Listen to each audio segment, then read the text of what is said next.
SRTV ప్రేక్షకులకు నమస్కారం. తెలంగాణ మాదిగ సంఘాల మహాకూటమి chairman Kranthikar Shri Pokala Kiran Madiga SC వర్గీకరణకి article 341ని సవరిస్తూ పార్లమెంటు బిల్లు ఆమోదం చేయాలని డిమాండ్ చేస్తూ బర్కత్పుర మహాకూటమి రాష్ట్ర కార్యాలయంలో దండోరా ధర్మ పోరాటం ఆమరణ నిరాహార దీక్ష రెండో రోజుకు చేరుకుంది.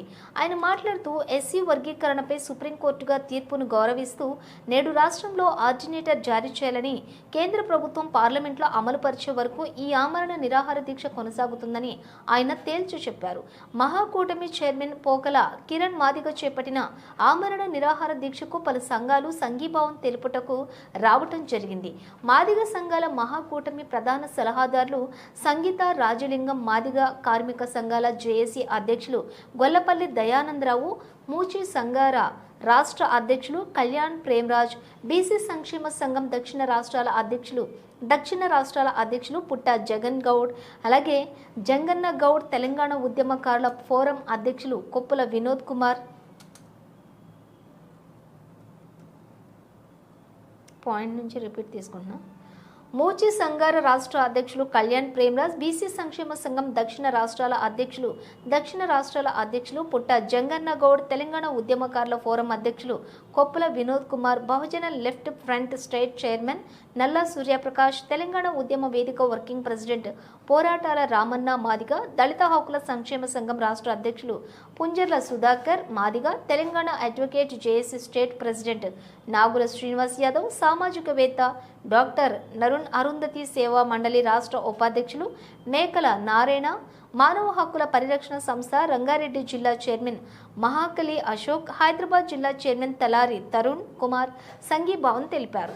ఈ కార్యక్రమంలోని మహబూబ్ నగర్ జిల్లా ఇన్ఛార్జి వెంకటయ్య, వరంగల్ జిల్లా ఇన్ఛార్జి మురళి, మాదిగ హైదరాబాద్ అధ్యక్షులు బాలస్వామి, మాదిగ సంఘాల మహాకూటమి కళామండలి విభాగ అధ్యక్షులు ఎస్ లింగయ్య మాదిగ, బిఎల్ఎఫ్ రాష్ట్ర కార్యదర్శి సునీల్, నల్గొండ జిల్లా ఇన్ఛార్జి ధర్మపురం శ్రీనివాస్ మాదిగ, గ్రేటర్ హైదరాబాద్ జిల్లా వర్కింగ్ ప్రెసిడెంట్ కృష్ణారావు మాదిగ, జేఎన్పీ.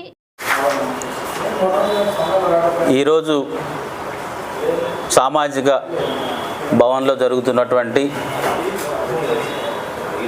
ఆమరణ నిరాహార దీక్ష చేపట్టినటువంటి గౌరవ పోకల కిరణ్ గారిని పరామర్శించడానికి రావడం జరిగింది. ఒక జాతి దశాబ్దాలుగా రాజ్యాంగ ఫలాలు అందుకోవటంలోని వివక్షకు గురవుతుందని ఆవేదన పడ్డ ఎంతోమంది నా మాదిగ జాతి యువతరం, ఉద్యోగులు, మేధావి వర్గాలు ప్రభుత్వాలపైన, కేంద్ర రాష్ట్ర ప్రభుత్వాలపైన గళమిప్పి మా హక్కులు మాకు సమానంగా పంచండి, రాజ్యాంగం కల్పించిన హక్కుల్ని పంచండి అని 30 సంవత్సరాలు పైగా నిరంతర పోరాటం, ఉద్యమాలు చేస్తూనే ఉన్నాం. మాకు రావాల్సిన ఫలాలని పంచటంలోనే కేంద్ర రాష్ట్ర ప్రభుత్వాలు ఓట్ బ్యాంక్ రాజకీయాల కోసం మాదిగల్ని, మాలల్ని వాళ్ళ అవకాశం కొద్దీ రెచ్చగొడుతూ ఒకళ్ళ మీద ఒకళ్ళకి ద్వేషాలు పెరిగేలాగా చేయడం జరిగింది. మాదిగ దండోర ఉద్యమంలోని గ్రామ స్థాయి నుంచి పట్టణ స్థాయి వరకు ప్రతి మాదిగ బిడ్డ తన వంతు సహకారం అందిస్తూనే ఉన్నాడు.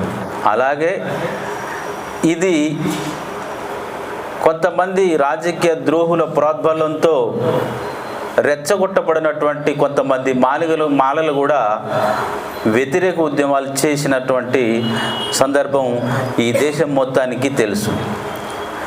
ఉద్యమం పుట్టినటువంటి తెలుగు రాష్ట్రాల్లోని ఈ నేపథ్యం ఇతర రాష్ట్రాలకి, దక్షిణ ప్రాంతం ఇతర రాష్ట్రాలకు కూడా పాకి ఆఖరికి ఇది రాజకీయంగా మాత్రమే దీనికి పరిష్కారం దొరుకుతుంది అని భావించినటువంటి సందర్భంలో మాదిగ దండోర వ్యవస్థాపక అధ్యక్షుడు మందకృష్ణ వివిధ రాజకీయ పార్టీలతోని పొత్తులు పెట్టుకోవటం, వాళ్ళ వేసినటువంటి కుట్రపూరిత పన్నాగంలో ఇరుక్కుపోయి 3 దశాబ్దాలుగా 30 సంవత్సరాలుగా ఎంతో గౌరవప్రదమైనటువంటి ఉన్నత ఆశయాల కోసమైనటువంటి మాదిగలను సమీకరించి ఆయా రాజకీయ పార్టీలకి ఓట్ బ్యాంకుగా మార్చడంలోనే ఆయన నిమగ్నమై ఉన్నాడు. దానికి ఉదాహరణ ఏంటంటే 30 సంవత్సరాల సుదీర్ఘ పోరాటాన్ని ఏ రాజకీయ పార్టీ కూడా తమదిగా భావించి పరిష్కారం చేయలేని దశలో సుప్రీంకోర్టు మాత్రమే ఒక తీర్పు ద్వారా పరిష్కారం చేయగలిగింది. సుప్రీంకోర్టు తీర్పుతోనే ఇది పరిష్కారం అవుతుందంటే ఆ రాష్ట్రాలకు వెసులుబాటు కల్పించింది, మీరు చేసుకునే అవకాశం ఉందని చెప్పటం మాత్రమే జరిగింది. ఈ ఒక్క మాట చెప్పడానికి 30 సంవత్సరాలు పట్టింది. ఆలస్యంగా జరిగిన న్యాయం అన్యాయం కంటే కూడా చాలా నష్టాన్ని ఇస్తుంది. ఈ విషయం చెప్పడానికి అదే సుప్రీంకోర్టు 30 సంవత్సరాలు సమయం తీసుకుంటే ఈ రాజకీయ పార్టీలు, ప్రాంతీయ పార్టీలు, జాతీయ పార్టీలు కలిసి దీన్ని శాశ్వతంగా రాజ్యాంగ సవరణ చేసి 8వ షెడ్యూల్లో ఉంచడానికి ఇంకెన్ని సంవత్సరాలు పడుతుంది? కమిషన్ల పేరుతోని, వివిధ సంఘాల పేరుతోని, ఎంక్వైరీల పేరుతోని కాలయాపన చేశారే తప్ప మాలా మాదిగల భావోద్వేగాల్ని ఆయా రాజకీయ పార్టీలు ఓటు బ్యాంక్ కోసమే వాళ్ళని వాడుకోవడం జరిగింది. ఈ క్రమంలోని సరే మనం గెలుపుని సుప్రీంకోర్టు తీర్పు ద్వారా అంగీకరిస్తూ దాన్ని త్వరితగతిన ఈ వాదన పుట్టిన తెలుగు రాష్ట్రాల్లోని త్వరితగతిన దీన్ని చట్టరూపంలో తీసుకురండి అయ్యా అని చెప్పి మళ్ళీ మాదిగలు గొంతు విప్పి ఆయా ప్రభుత్వాలని అర్థిస్తూనే ఉన్నారు. సుప్రీంకోర్టు తీర్పు వచ్చిన సమయంలోనే గౌరవ తెలంగాణ ముఖ్యమంత్రి రేవంత్ రెడ్డి గారు మరి పత్రికా ముఖంగా, సభాముఖంగా ఆయన తన ఉద్దేశాన్ని స్పష్టంగా చెప్పారు. దీన్ని ఖచ్చితంగా చట్టరూపం తీసుకొచ్చి అమలు చేస్తామని చెప్పారు. ఉద్యమానికి ఈ ఆలోచన విధానాన్ని 30 సంవత్సరాలు నడిపిన మందాకృష్ణ గారు మరి తాను సహాయం చేసినటువంటి జాతీయ పార్టీ బీజేపీ ఆంధ్రాలో భాగస్వామ్యంతో గెలిచింది కదా, మరి అక్కడ కనీసం 2004లో వచ్చినటువంటి చంద్రబాబు గారు తీసుకొచ్చినట్టు వర్గీకరణ చట్టాన్ని పునరుద్ధరిస్తే సరిపోతుంది. దాన్ని తెలంగాణ రాష్ట్రం దాన్ని అప్డేట్ చేసుకుంటుంది. అట్లా ఇతర రాష్ట్రాలు కూడా ఆయన పందాన్ని అనుసరించవచ్చు. ఫుల్ ఫ్లెడ్జ్డ్ గవర్నమెంట్ ఉన్నటువంటి కేంద్ర ప్రభుత్వం అటువంటి బీజేపీ ఒక్క మాట చంద్రబాబు గారితో చెప్పినా, మందాకృష్ణ మాదిగ గారికి బాగా అనుబంధంగా ఉన్నటువంటి చంద్రబాబు నిర్ణయం తీసుకున్న 1 గంటలో పరిష్కారమయ్యే సమస్యకి అక్కడ కమిషన్లు వేసి ఇక్కడ కమిషన్లు వేసి దురుద్దేశపూర్వకంగా దీన్ని వచ్చే ఎలక్షన్ వరకు కాలయాపన చేయాలనేది ఖచ్చితంగా బీజేపీ కుట్ర. ఈ బీజేపీ కుట్రను గమనించినటువంటి మాదిగ మేధావులు, నాయకులు ఆయా ప్రాంతాల్లోని అనేక రూపాల్లోని మళ్ళీ నిరసన వ్యక్తం చేయడం జరుగుతుంది. ఆ క్రమంలోనే ఇవాళ మరి అదే దండోర ఉద్యమంలో తన జీవితాన్ని ఎంతో వెచ్చించి కష్టాలని సుఖాలను అనుభవించి ఉద్యమాన్ని నడిపించి ముందుకు తీసుకెళ్ళినటువంటి పోకల్ కిరణ్ గారు ఇవాళ ఈ అమర నిరాహార దీక్ష కూర్చున్నారు. దీన్ని స్వాగతించటం నాకు ఇష్టం లేదు. ఎందుకంటే నా సోదరుడు మరి తీసుకున్నటువంటి నిర్ణయాన్ని నేను మనస్ఫూర్తిగా స్వాగతించలేకపోతున్నా.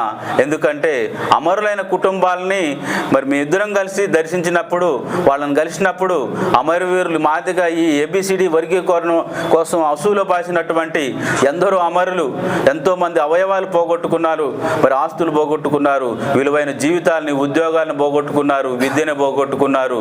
మరి వాళ్ళతో పోల్చుకున్నప్పుడు మరి మనం ఇట్లాంటి నిర్ణయం తీసుకోవటం వల్ల నీ వ్యక్తిగతంగా కుటుంబానికి తీరని నష్టం జరుగుతుంది. కాబట్టి నేను దీన్ని స్వాగతించలేకపోతున్నా. కానీ యావత్ మాదిగ జాతి కోసం నువ్వు పడుతున్న తపన చూసి నేను చెల్లించి నువ్వు తీసుకునే ఈ నిర్ణయానికి మరి నేను సంఘీభావం తెలిపటానికి వచ్చాను.